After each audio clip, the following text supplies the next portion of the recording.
ఇప్పుడు ప్రపంచ వ్యాప్తంగా భారతీయులు ప్రతి పండుగను మలబార్తో జరుపుకుంటారు. ఎందుకంటే మలబార్ అందిస్తుంది అద్భుతమైన అవకాశాన్ని. ఇది మీ పండుగలను మరింత ప్రత్యేకంగా చేస్తుంది. కాబట్టి ఇప్పుడు ఎక్కువ సేవింగ్, ఎక్కువ సంతోషాలు, ఎక్కువ సంబరాలు. ప్రతి పండుగకు Malabar gold and diamonds.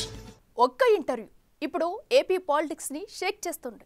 Director Ram Gopal Varma, deputy speaker Raghuramakrishnamraju interview political గా హీట్ పుట్టించడమే కాదు, టీడీపీలో హాట్ టాపిక్ గా మారింది. తెలుగుదేశం నేతలు, కార్యకర్తలు బద్ద శత్రువుగా భావించే ఆర్జీవీని అదే టీడీపీకి చెందిన ఎమ్మెల్యే ఇంటర్వ్యూ చేయడమేంటి అనే క్వశ్చన్ రైజ్ అవుతుంది.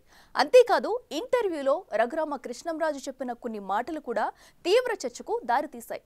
ఆఫ్టర్ ఇంటర్వ్యూ టీడీపీలో నడుస్తున్న చర్చ ఏంటి? ప్రముఖ సినీ దర్శకుడు రామ్ గోపాల్ వర్మను AP deputy speaker Raghuramakrishnamraju interview చేయటం ఆంధ్రప్రదేశ్ రాజకీయాల్లో పెద్ద చర్చకు దారితీసింది. ఓ యూట్యూబ్ ఛానల్ లాంచింగ్ కోసం చేసిన ఇంటర్వ్యూ ఇప్పుడు రాజకీయంగా పెద్ద దుమారమే రేపిందట. వర్మను రఘురామకృష్ణంరాజు ఇంటర్వ్యూ చేయటమేంటనే ప్రశ్న తెలుగు తమ్ముళ్లతో పాటు పార్టీలోని ముఖ్య నేతలను కూడా తెగ తొలిచేస్తోందట. పార్టీ మొత్తం ఇప్పుడు దీని గురించే చర్చించుకుంటోన్న పరిస్థితి నెలకొందట. యూట్యూబ్ ఛానల్స్ లో ఇంటర్వ్యూలు చేయటం సర్వసాధారణం. కానీ డిప్యూటీ స్పీకర్ హోదాలో ఉన్న రఘురామకృష్ణంరాజు దర్శకుడు రామ్ గోపాల్ వర్మను ఇంటర్వ్యూ చేయటమే ఎవరూ ఊహించనిది. ఎందుకంటే టీడీపీకి బద్ద వ్యతిరేకిగా పేరున్న వర్మతో టీడీపీ ఎమ్మెల్యే డిప్యూటీ స్పీకర్ గా ఉన్న రఘురామకృష్ణంరాజు పొలిటికల్ ఇంటర్వ్యూ చేయటమే ఇప్పుడు బిగ్ డిబేట్ గా మారింది. వైసీపీ హయాంలో టీడీపీకి వ్యతిరేకంగా సోషల్ మీడియాలో పోస్టులు పెట్టడం, లక్ష్మీస్ ఎన్టీఆర్ అనే సినిమాలో చంద్రబాబుని విలన్ గా చిత్రీకరించడం లాంటివి డైరెక్టర్ వర్మ చేశారు. ఆ సినిమా అనేక విమర్శలకు దారితీసింది. సినిమాల్లోనే కాదు, చంద్రబాబు, టీడీపీ విధానాలపై, నారా లోకేష్ పైన సోషల్ మీడియాలో పోస్టులు పెట్టిన పరిస్థితులున్నాయి. దాంతో అప్పటి నుంచే వర్మ వర్సెస్ టీడీపీ అనే పరిస్థితులు కొనసాగుతున్నాయి. నేరుగా టీడీపీ నేతలతో వర్మ డైలాగ్ వార్ కి దిగిన సందర్భాలు కూడా చాలానే ఉన్నాయి. కూటమి ప్రభుత్వం అధికారంలోకి వచ్చాక రామ్ గోపాల్ వర్మ కొన్ని కేసులు కూడా ఎదుర్కోవాల్సి వచ్చింది. ఏపీ నుంచి పోలీసులు ఆయన ఇంటి దాకా వచ్చిన సీన్లు అంతా చూశారు. ఇప్పటికీ కోర్టులు, కేసులు, పోలీసుల విచారణ ఎదుర్కొంటున్నారు వర్మ.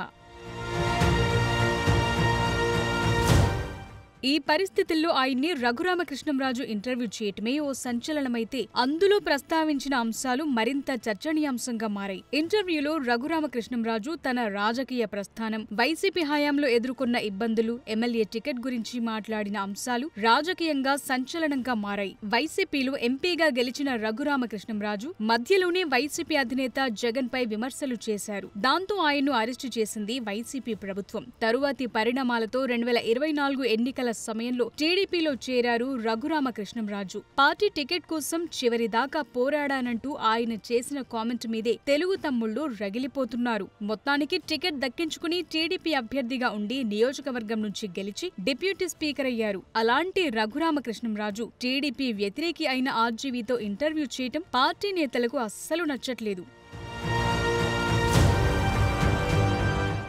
టీడీపీ సపోర్టర్లు, పార్టీ కార్యకర్తలంతా ఆర్జీవీ RRR ఇంటర్వ్యూపై రగిలిపోతున్నారట. ఎందుకంటే పార్టీకి బద్ద వ్యతిరేకి అయిన ఆర్జీవీని ముందు కూర్చోబెట్టుకుని మాట్లాడటం, టీడీపీ, వైసీపీ హయాంలో జరిగిన ఘటనల గురించి ప్రస్తావించడం పార్టీకి ఇబ్బందికరంగా మారుతుందనే చర్చ నాయకుల మధ్య నడుస్తోందట. టీడీపీ శ్రేణులు ఇప్పటికీ రామ్ గోపాల్ వర్మను తమ పార్టీకి విలన్ గా భావిస్తుంటారు. నిత్యం పార్టీని విమర్శించే వ్యక్తితో కీలకమైన పదవిలో ఉన్న తమ నాయకుడే స్వయంగా ఇంటర్వ్యూ చేయటంతో అసహనానికి గురవుతున్నారట. ఈ ఇంటర్వ్యూ వల్ల జనంలోకి తప్పుడు సంకేతాలు వెళతాయని తెలుగు తమ్ముళ్లు మదనపడిపోతున్నారట. అయితే ఈ ఇంటర్వ్యూ తర్వాత ఆర్జీవీ గాని, రఘురామకృష్ణంరాజు గాని ఎక్కడా స్పందించలేదు. సోషల్ మీడియాలో మాత్రం దీనిపై తెగ చర్చ నడుస్తోంది. ఈ ఇంటర్వ్యూ విషయంలో టీడీపీ నేతలు, కార్యకర్తల మధ్య జరుగుతోన్న చర్చపై RRR ఏ విధంగా స్పందిస్తారనేది ఇప్పుడు ఆసక్తికరంగా మారింది.